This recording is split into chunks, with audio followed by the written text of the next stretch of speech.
what is the quality of my experience of my own art making going to be? And that's important to me. And if that's important to me, then I have to do the things that like are meaningful to me, that make me feel like alive, that are challenging to me. I have to trust my own instincts to create my own work that I think is going to help me expand as an artist myself.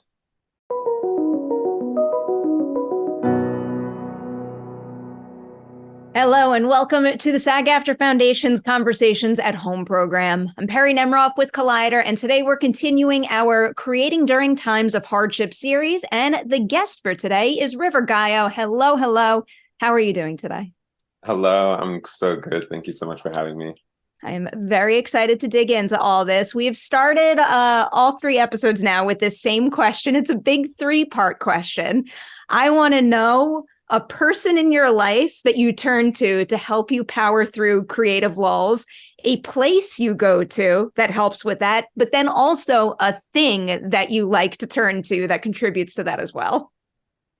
A thing, just like a thing, whether it's like a physical thing or an activity. Like whenever I need a little extra comfort, the first thing that comes out of the closet is the hooded sweatshirt, and then I just like feel like I'm in my zone. That's my thing. Right. Okay, so for the first question, I turn to my friend Donna, who I call her my Jewish fairy godmother. I'm not Jewish, but I feel part of the tribe, as so many wonderful people have like taken me in. But she's also a writer too, and she's like a mom figure for me here in LA. My mom's in New Jersey.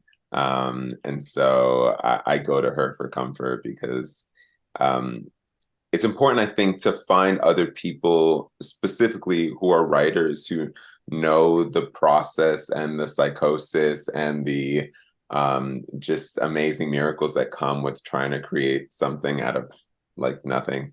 I go to the library. I've since college, I've always been a person who likes structured quiet, which is hard to find. Library is one of those places. I also go to Ojai when I need a reset, which is like a little town out like an hour and a half outside of LA.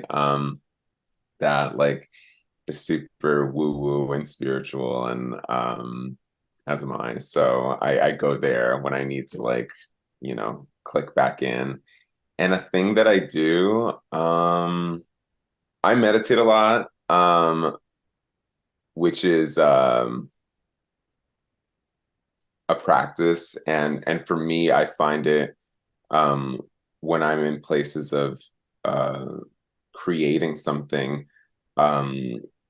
it becomes a way in which to channel information that perhaps I don't know in my consciousness, and things come to me. Also, like, I don't know, like I really being on the treadmill or like doing like really intense cardio. Some of my best ideas come from like when I'm in that like elevated like high state from like physical activity. I love how your answer to that is meditation and treadmill, and mine is become a sweatshirt blob and chug energy drinks. Oh yeah. Well, I'll chug the energy drink before I'm on the treadmill. Not right. Before I meditate though. I'm glad we're evening out a little here. Right. The second you brought up library, the first thing I thought about was the NYU library, because you're an alum, right? Oops, yes. I've spent many hours there. Yeah. Oh my God, did you go to NYU? I did go to NYU. Oh my God. Wow. Very special place. I loved my time there quite a bit. I also just always love asking about studying a craft like this, and in particular, acting at a school program like that. So are there any acting exercises that you learned while you studied at NYU that you find yourself turning to today, even during a time of lulls, that you find helps, keep your creative instincts sharp? Totally. I am a big proponent of lying down on the floor. I think there's something like, I guess it came from like relaxation techniques, but also from like movement classes. A lot of them started like just on the floor with slow movement, like connecting your spine to the ground. And there's something about like it's lying on the floor is different than lying in a bed. Like there's something about the floor that reminds you of like my gravity and my connection to like the earth. And for some reason, I think it's because when creating, I mean, it's easy to spiral upward into your head and to like really, which can be a place of amazing reflection and where, you know, your ideas come from. But I think to contrast that like upward energy that goes like up here and that is cerebral, I find it really important to like ground myself as well by literally laying down in the ground.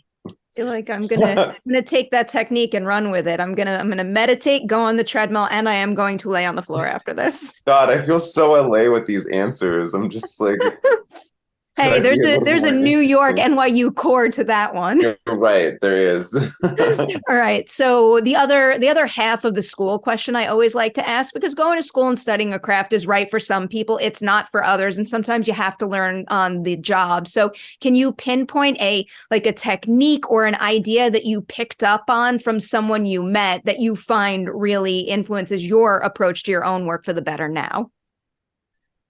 Yeah, I had I don't know if it was a teacher or something that, or maybe it's something that I learned myself, actually. Actually, this is my own self. That something I learned because I went to NYU for acting, and then I went to grad school at USC for filmmaking. And what I learned was that is so crucial for any artist is that you have to like care about what people think and also not at all what people think. And it took me a long time to realize the second part because I think as a student, especially acting students and you know like all students specifically in the arts, they just are I was constantly finding myself in positions where I wanted to please my professors, and I thought that they held some kind of key that I didn't have.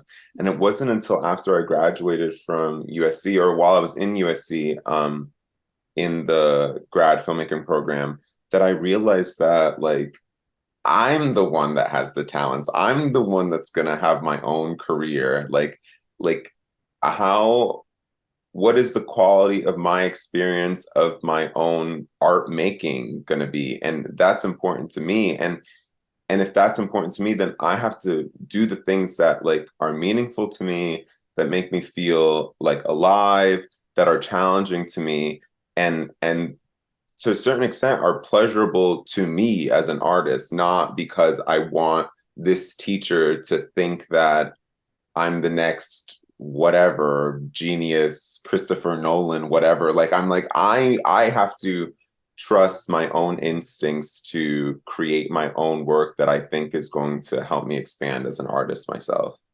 Can you give us a specific example of a time when you encountered someone who said, no, that is wrong, but you trusted your own instincts, and now that has significantly contributed to the creator you are today?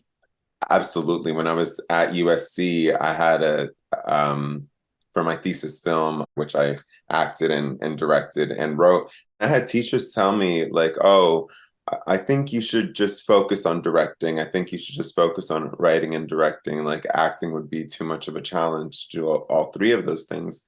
And I was just like, "No, this is what I want to do. Like I'm an actor and I'm also a writer and a director." And then I ended up, you know, doing all three of those things in my short film that ended up kind of helping me open the door to my entire career. And, you know, I still feel in a place where I'm still emerging and, you know, people are still waiting to see what I do next. But that calling card of being able to have the confidence to, you know, come out as that triple threat person who wants to do all those things was just pivotal in the introduction to myself into the industry.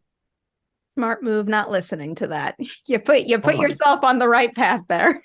Seriously, I can't. Yeah, I love those teachers, but like I think it's sometimes important to remember that often teachers and people that managers, reps, agents to a certain extent, like they oftentimes they want to keep you where it's safe, where they can where you're contained, where they know there's a place for you in the market or whatever. And but if like for me, I felt that I was beyond just the specific place where somebody wanted to place me. And I think I would just have deeply regretted not following the instinct to be my whole self as an artist and to take up all the spaces that I wanted to. This is somewhat a similar idea, but maybe in a different lane. So you had great clarity in terms of what you wanted to do and how you could best bring your own ideas to the screen to fruition. What about a time when, someone suggested something to you and you're like, no, that is not for me. But then you were encouraged to try it and you realized that there was good that came from something that you didn't think would be right up your alley?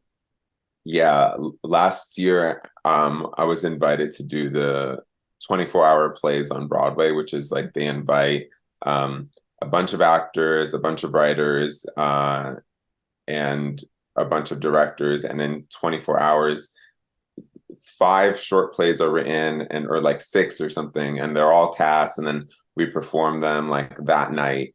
So like the writers stay up for like 12 hours overnight to write them, and then we get the pages, and then so I was really excited because I hadn't done theater. I had done theater a bit in LA, but I was excited to like perform like on a Broadway stage and stuff for the first time. And when I got the pages that day, I was horrified. I was like, I this is awful. Like I can't.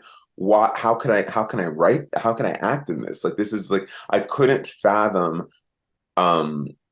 Just it was kind of an absurdist play. It was like 12 pages, so it was quick, but I just couldn't get a grasp on the material. And I remember being in the rehearsal period, just like pouting in the corner for the first half, just like really struggling. But I allowed myself the space to be forthcoming with all the actors, and I was like, I don't know what I'm doing. Like, I really don't understand this. And the director was like, trust the process, just trust it.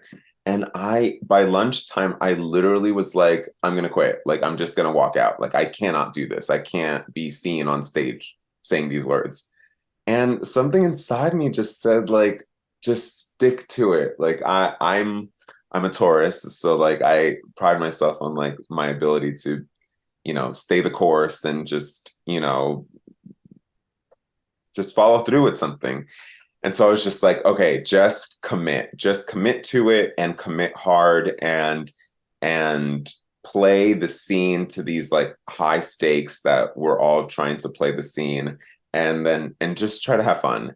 And I did that. And then something happened, like we were rehearsing and like I started finding things funny and like we were kind of laughing about things and like, but the more serious we took it all, the more like everything just elevated to these like ridiculous people thinking that this like their circumstances in the world were so like life or death.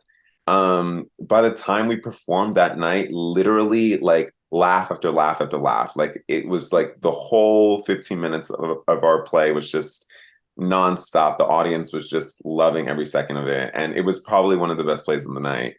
And it was such one of the best lessons in acting for me that sometimes as an actor, like you really just need to commit and just play those stakes. And in the end, like, it could be just have a good time. And it's not that big of a deal.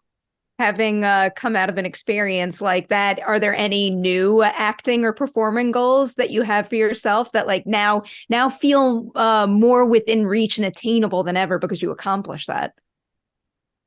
Yeah, I think part of me is very intrigued by challenging myself with different work that feels perhaps outside of my comfort zone. But knowing that my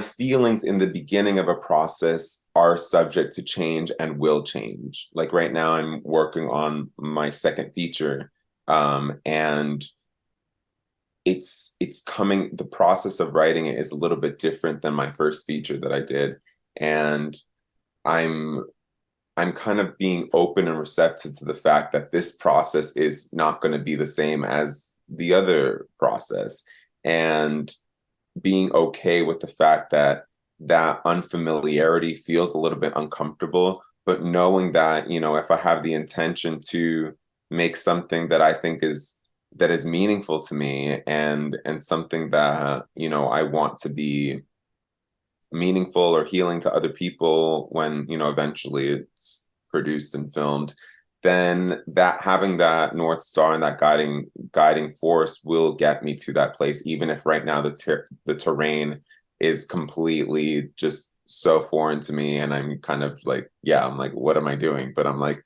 I know what I'm doing, but I don't know what I'm doing. And that discourse between like not knowing something, or not knowing something, but also knowing something, a deeper truth, like at a core very deeply, I think is the work of all artists. I feel like there's nothing more beautiful than hitting that pitch perfect balance between having confidence in your craft, but still being scared by the new things that you're about to Yes, tackle. exactly. I remember I heard a Hollywood Roundtable interview with Jane Fonda, and she talked about how she still gets afraid if she's going to get another job. And I'm like, what? Like, you're Jane Fonda. Of course you're still working. Like, you've been working all these years. But it made me realize that the fear of an actor or any kind of artist doesn't go away, but the relationship with that fear is what changes and evolves. But it's still like, yeah, I get scared shitless sometimes. Build on that a little bit. What are some specific things or maybe thought patterns that you need to avoid in order to stay both creative and confident? You know, things that, you know, stifle your creativity that you deliberately always avoid. Oh man, I don't know if I always avoid it, but I think similarly to what I said before about other people's opinions, I think, um, you know, for those with representatives, it's the trickiest thing to strike the balance between um, the business of it and the commerce of the industry, and having artistic integrity and freedom to just want to express what needs to be expressed at the moment. Um, I think about that in terms of like just how there's something that rises to the top of your mind. For example, what I'm writing right now. Like I know that I need to do this right now, and I know that I want to be like out there and um, challenge myself to be even more of myself than what I was in my previous feature that I wrote. Um, but of course, oftentimes the conversation comes back to, well, what's it gonna look like? Like, what's it gonna be comparable to? And oftentimes, people want what is known until they see the unknown, and they're like, "That's amazing." And and for me, I realized that like I want to continuously um, challenge the medium and challenge the industry and challenge myself and kind of keep like pushing the needle forward, that it's not my job to create something that's already been done before. It's my job to be honest to myself about what it is that I want to express, and honest enough to express it in the way that I want to. Um, and then eventually, yes, probably a scene will get cut because of budget or whatever, or because it's whatever. But at the moment of conception, I can't be thinking about those constraints or wanting to fit in whatever kind of box. That I think in the creation phase, it is of utmost importance to allow yourself the ability to be free. So you bring up budget and commerce. This is kind of adjacent to that. I've kind of been honing the wording of this question all along the way, but I do think it's an important thing to bring up because a lot of people watching this are going to be artists that are deeply passionate about their craft and can't stop doing it. But also we are human beings that need to make a living. So how do you approach taking work that is unpaid work, but creatively fulfilling for you, versus when you know that you need to be paid your worth for a particular job? Yeah, that is the age-old question. Yes, it is. I don't know, honestly. I think I'm the type of person that, like, more and more lately, I've been allowing myself this space and time to think about something. And I think often in this like fast-paced and like industry, like we think that we need to give an answer right away, but more often like you have time, especially now. Like there is time to think something through, to think something through enough where you can um really analyze the value of what it would mean for you and your time, and also what it would mean to uplift potentially someone else's career or someone else in your community. And it's not just about like, oh, my what my time and what my energy and what that's worth and what that's valued, but there's also value in being of service and in wanting to help someone else in their career, and also making those connections to be like, hey, this might not give me money now, but like I believe in this person's vision and I believe in this person's art. And if their little short film goes somewhere, like, you know, I don't know where their feature is going to go. We all start from somewhere. And I think I've had the blessing and opportunity of people taking chances on me. So I always put that into consideration too, in terms of, you know, if something's paid or unpaid, like in what ways could this be a seed that could blossom in the future. Can you give me an example of someone who did that for you, and then someone who you have done that for, or maybe want to do that for because you really believe in them? Mm, I my Stephen Fry took a chance on me, and he came on board to be an executive producer of my short film. That was my thesis film at USC. And I'll never forget that, because I was like, you don't know me, but somehow you believe in what I'm doing, and you believe in the cause of, you know, uplifting intersex and trans artists, and you know, ended up giving me resources to be able to make my movie a reality. Um and now, you know, that short film is a feature that will come out sometime next year. And so that I'm always just like boggled by that. People that I uplift, I mean, I have so many friends that are currently like in the process of also doing their first short films.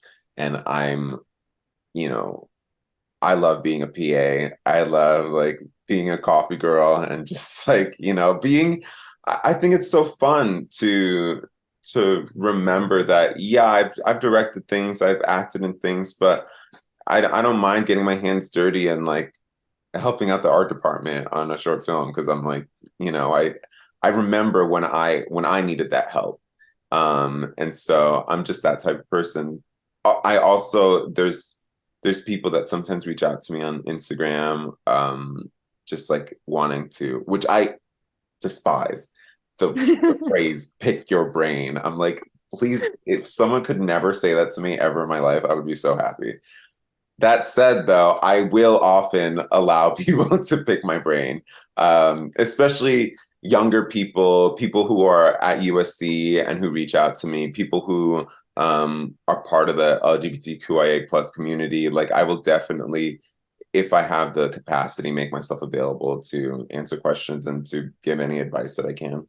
It is a beautiful thing that you do that. And this business needs even more forces like that operating within it.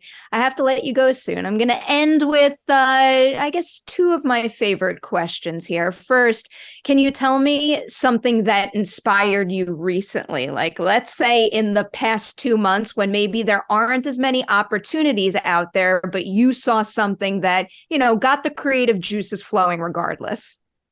Yes, I went to a art show in New York with a bunch of galleries from around the world were all showing their work at like the Javits Center in New York. And it was, I, at a time when there's so much film and TV content, I have always been the type of person that likes to look at different mediums for inspiration, and seeing like art that people are currently making, not in museums, like this is art that people are making right now and galleries are selling. I was just so inspired. Well, first of all, I was like, maybe I should be a sculptor. Like maybe I should, and I'm like, why not? I think as artists, especially actors and writers, I think sometimes we get really tunnel focused about wanting to be creative and thinking that acting or writing are the only ways to be creative. But so many of us have had artistic passions in other mediums our whole lives. And though we may not have pursued those in a professional capacity, they still feed something inside of us that could influence our acting or could influence our writing. And I have found a lot of freedom. I write poetry, for example, and I have found a lot of freedom in writing in different mediums or observing art in different mediums that help me feel like, oh, at my core, I'm a creator, I'm an artist, I'm not just an actor, like, or just a writer, or a writer of screenplays.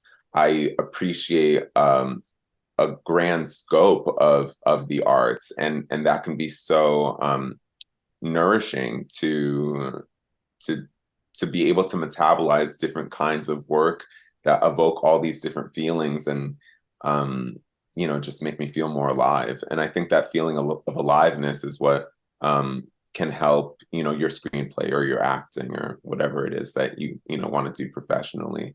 That's a great answer. We've been talking about that a lot in this series, the idea of like, yes, loving your craft, but also making sure it's never to the point that no job equals no purpose, that there's something that exists beyond that. Yeah, exactly. All right. This is my absolute favorite question, because I know we give each other awards in this industry, and that's wonderful, but I don't think anyone in this business says good job to themselves nearly enough. So especially when a lot of people are in the midst of a creative and work lull right now, what is something that you have accomplished that you could look back on and say to yourself, damn, I am proud of what I did there, and it kind of fills you up right now? So this summer I was living with my family in New Jersey, and I had for years wanted to do Muay Thai, so like kind of like mixed martial arts, and I have a martial arts background from when I was younger, and like returning back to like learning combat, I don't know what it did, but it definitely did something to my confidence where I was just like, yeah, like I could take on the world. Like I just learned how to like, I don't know, hurt someone really badly, and it just really felt like something that I just always wanted to do, and I finally went ahead and did it. But aside from that, this summer I also finished editing my feature film, which was just, I mean, I started writing it in like 2019, and we shot it in around this time last year, and took a little less than a year to edit. So I mean, just what an accomplishment to like finally finish that, and now feel like, okay, I feel like I have the capacity and the bandwidth to move on to my next project, which I'm really excited about. It is a true feat to make a movie at any stage of your career. So I will say an early congratulations on that. Thank And you. also, thank you for your time today and for sharing some of your experience and your process with everyone out there. It is much appreciated. Thank you.